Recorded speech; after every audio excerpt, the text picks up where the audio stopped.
வருஷத்துக்கு வெறும் 10,000 மட்டும் இன்வெஸ்ட் பண்ணி கையில் 2 கோடிக்கும் அதிகமாக லாபம் கிடைச்சா எப்படி இருக்கும்? பொதுவாக எல்லாருமே என்பிஎஸ் பற்றி கேள்விப்பட்டிருப்பீங்க. அதாவது நேஷனல் பென்ஷன் ஸ்கீம். 18ல இருந்து 70 வயதுக்கு உட்பட்டவங்க இந்த ஸ்கீமில் வந்து இன்வெஸ்ட் பண்ணலாம். சரி, 2024 பட்ஜெட் அப்போ மத்திய நிதித்துறை அமைச்சர் நிர்மலா சீதாராமன் என்பிஎஸ் வத்சாலியா அப்படிங்கிற ஒரு ஸ்கீமை இன்ட்ரோடியூஸ் பண்ணாங்க. இது முழுக்க முழுக்க மைனர்ஸ்க்கானது, அதாவது 18 வயசுக்கு கீழே இருக்கிறவங்களுக்கான இன்வெஸ்ட்மெண்ட் ஸ்கீம். ஸோ இந்த ஸ்கீம் என்ன, இந்த ஸ்கீமால என்ன பெனிஃபிட்ஸ், இதுக்கு எப்படி அப்ளை பண்ணுறது, இந்த ஸ்கீமுக்கும் என்பிஎஸ்க்கும் என்ன கனெக்ஷன் அப்படிங்கிறது தான் இந்த வீடியோவில் பார்க்க போகிறோம்.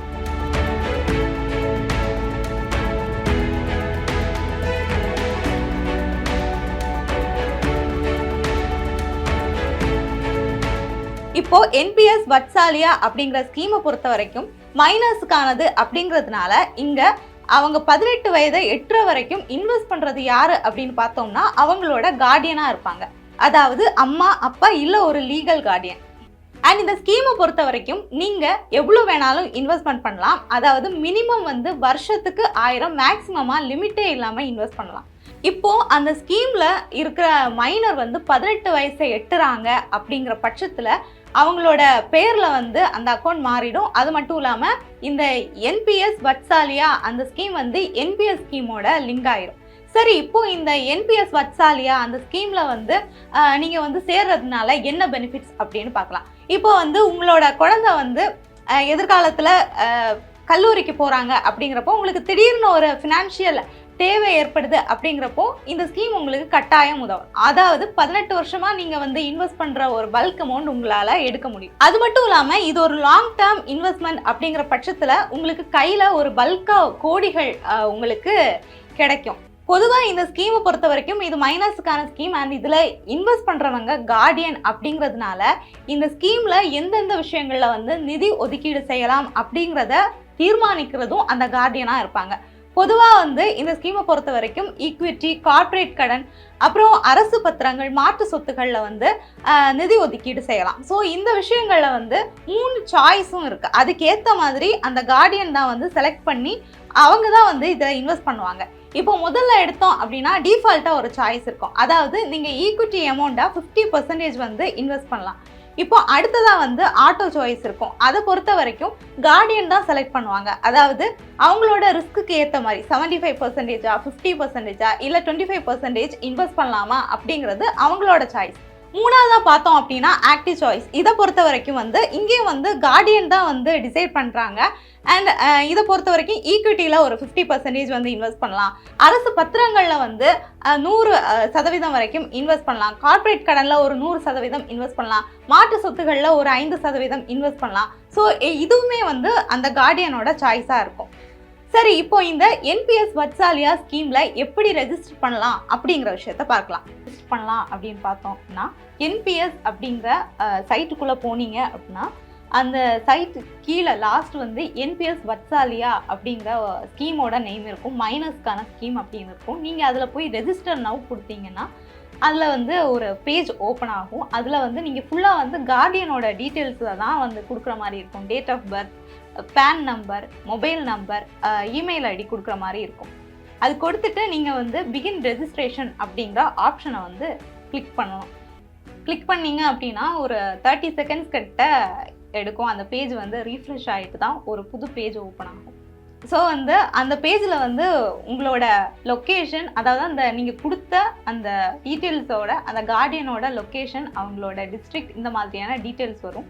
அதுக்கு அடுத்ததாக வந்து உங்களோட மொபைலுக்கு ஒரு ஓடிபி எண் வரும். ஸோ அதை வந்து நீங்கள் என்டர் பண்ணுற மாதிரி இருக்கும். கீழே வந்து உங்களோட நீங்கள் ரெஜிஸ்டர் பண்ண மெயில் ஐடிக்கு ஒரு ஓடிபி எண் வரும். ஸோ அதையுமே வந்து நீங்கள் ரெஜிஸ்டர் பண்ணுற மாதிரி இருக்கும். அந்த ப்ரொசீஜர் வந்து முடிச்சிட்டிங்க அப்படிங்கிறப்போ வந்து உங்களுக்கு ஒரு அக்னாலேஜ் ஐடி ஜெனரேட்டட் அப்படிங்கிற ஒரு மெசேஜ் வரும். அதில் வந்து ஒரு 8 டிஜிட் இருக்க ஒரு நம்பர் வரும். அது கீழே நீங்கள் கண்டினியூ கொடுத்துட்டீங்க அப்படின்னா உங்களை கார்டியனோட டீட்டெயில்ஸ் வரும். அவங்களோட name, date of birth, gender, address, அவங்களோட பிக்சர். அதுக்கு பக்கத்தில் வந்து நீங்கள் வந்து சிக்னேச்சரை வந்து அப்லோட் பண்ணுற மாதிரி இருக்கும். அதுக்கு கீழே வந்து மைனரோட டீட்டெயில்ஸ் வந்து கேட்பாங்க. அதாவது அவங்களோட name, middle name, last name கேட்பாங்க. மைனரோட ஜெண்டர், நேஷ்னாலிட்டி, அவங்களோட date of birth, date of birth proof ஒன்று கேட்பாங்க. அதாவது நீங்கள் வந்து அவங்களோட பர்த் சர்டிஃபிகேட் இல்லை வந்து டிசி, ஸோ இந்த மாதிரியான டாக்குமெண்ட்ஸை நீங்கள் அதில் அப்லோட் பண்ணிக்கலாம். கீழே வந்து digital PAN card and welcome அப்படின்னு சொல்லிட்டு ஒரு சர்வீஸ் சார்ஜ் வந்து 18 ருபீஸ் சார்ஜ் பண்ணுவாங்க. ஸோ அதையும் வந்து நீங்கள் கட்டுற மாதிரி இருக்கும். அதுக்கப்புறம் அதுக்கு கீழே பார்த்தோம்னா அந்த மைனருக்கு இந்த கார்டியன் வந்து என்ன ரிலேஷன் அப்படிங்கிற மாதிரி கேட்டிருப்பாங்க. ஸோ அந்த டீட்டெயில்ஸையும் வந்து நீங்கள் ஃபில் பண்ணுற மாதிரி இருக்கும். அதாவது வந்து ரெசிடென்ஷியல் ஸ்டேட்டஸ் ஆஃப் கார்டியன், அவங்க வந்து இந்தியனா, ஸோ அதை கன்ஃபார்ம் பண்ணுற மாதிரி கேட்பாங்க. அதோட அந்த ரிலேஷன்ஷிப் வித் மைனர், அவங்களுக்கு வந்து யார், அம்மாவா அப்பாவா லீகல் கார்டியனா அப்படிங்கிற மாதிரி கேட்பாங்க. அது கீழே வந்து கோ பேப்பர்லெஸ் அப்படிங்கிற ஒரு ஆப்ஷன் இருக்கும். நீங்கள் அதை டிக் பண்ணி கன்டினியூ பண்ணுற மாதிரி இருக்கும். அடுத்த பேஜ் போயிட்டீங்க அப்படின்னா இன்வெஸ்ட்மெண்ட் ஆப்ஷன்ஸ் இருக்கும். ஆட்டோ, ஆக்டிவ், டிஃபால்ட், ஸோ இந்த மாதிரியான ஆப்ஷன்ஸ்.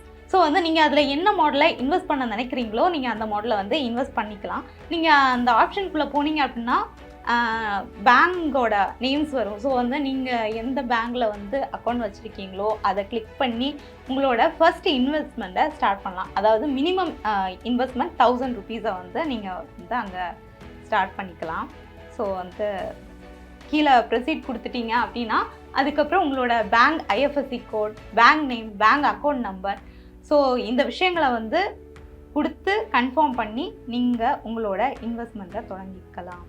அதுக்கப்புறம் உங்களோட கார்டியன் டீட்டெயில்ஸ் வரும். திரும்ப உங்களோட பர்த் பிளேஸ் இந்த மாதிரியான டீட்டெயில்ஸை வந்து ஃபில்அப் பண்ணுற மாதிரி இருக்கும்.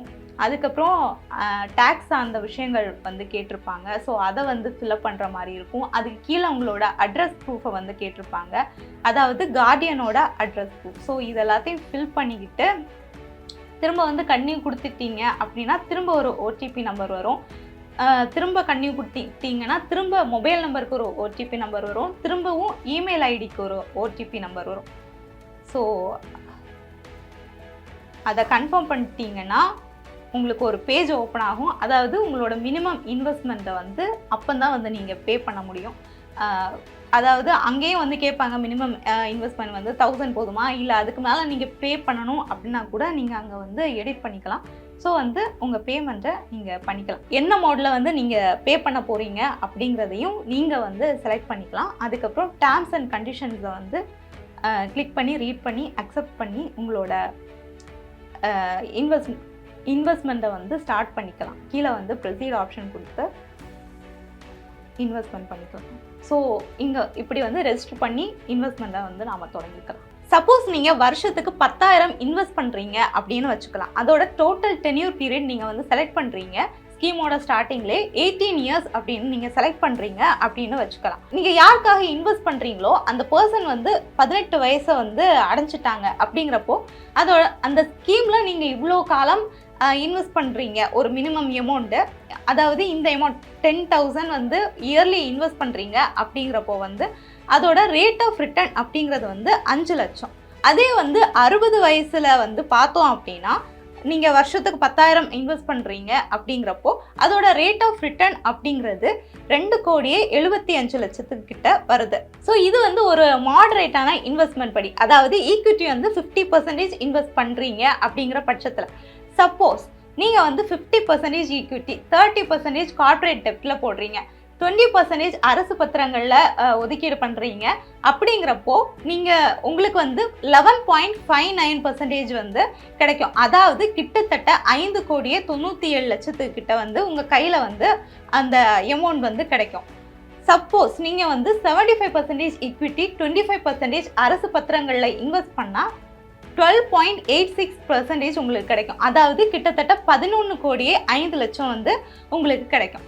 சரி, இப்போ இந்த ஸ்கீமுக்கு உட்பட்ட ஒரு சில விஷயங்களை வந்து பார்க்கலாம். சப்போஸ் வந்து நீங்கள் இன்வெஸ்ட் பண்ணுற அந்த மைனர் வந்து 18 வயசை வந்து அடையலாம். அதுக்குள்ளே நீங்கள் வந்து அந்த காசை எடுக்கணும் அப்படின்னு நினைக்கிறீங்க அப்படின்னா சப்போஸ் அந்த கார்பஸோட அமௌண்ட் வந்து 2.5 lakhsக்கு கீழே இருக்குது அப்படின்னா நீங்கள் வந்து எவ்வளோ இன்வெஸ்ட் பண்ணீங்களோ அதை ஒட்டு மொத்தமாக எடுக்கலாம். அதாவது அதை வந்து லம்சம் அமௌண்ட் அப்படின்னு சொல்லுவோம். ஒட்டு மொத்தமாக உங்களுக்கு அந்த அமௌண்ட் உங்களோட கையில் கிடைக்கும். சப்போஸ் நீங்கள் வந்து இன்வெஸ்ட் பண்ண அமௌண்ட் வந்து 2.5 lakh தாண்டி போயிருச்சு அப்படிங்கிற பட்சத்தில் உங்களுக்கு வந்து அப்போது நீங்கள் வந்து அப்ரோச் பண்ணுறப்போ உங்கள் கையில் வந்து 20% தான் தருவாங்க. மற்ற அமௌண்ட் வந்து 80% வந்து ஆனுவிட்டியாக போடுவாங்க. அதாவது அந்த பர்சனோட ஏஜ் வந்து 60 எபோவா ஆகுது அப்படிங்கிற பட்சத்தில் அந்த அமௌண்ட் வந்து உங்களோட கையில் கிடைக்கும்.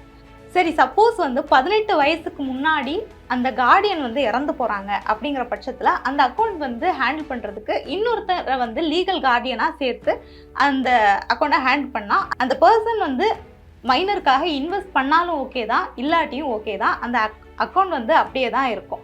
18 வயசுக்கு மேலே என்பிஎஸ்ஸாக வந்து கன்வெர்ட் ஆன பிறகு அவங்க விருப்பப்படி காசை எடுக்கிறதுனாலும் சரி, இல்லை தொடர்ந்து இன்வெஸ்ட் பண்ணுறதுனாலும் சரி. இப்போ வந்து இவ்வளோ இதில் வந்து இன்வெஸ்ட் பண்ணால் இவ்வளோ பல்க் அமௌண்ட் வந்து நம்ம கையில் வருது. ஸோ வந்து இது வந்து டேக்ஸ் ஃப்ரீயா அப்படின்னு கேட்டிங்கன்னா கண்டிப்பாக இல்லை. ஆனால் வந்து செக்ஷன் 80C படி ஒரு குறிப்பிட்ட லிமிட் வரைக்கும் நீங்கள் வந்து டேக்ஸ் ஃப்ரீ கிளைம் பண்ணிக்கலாம்.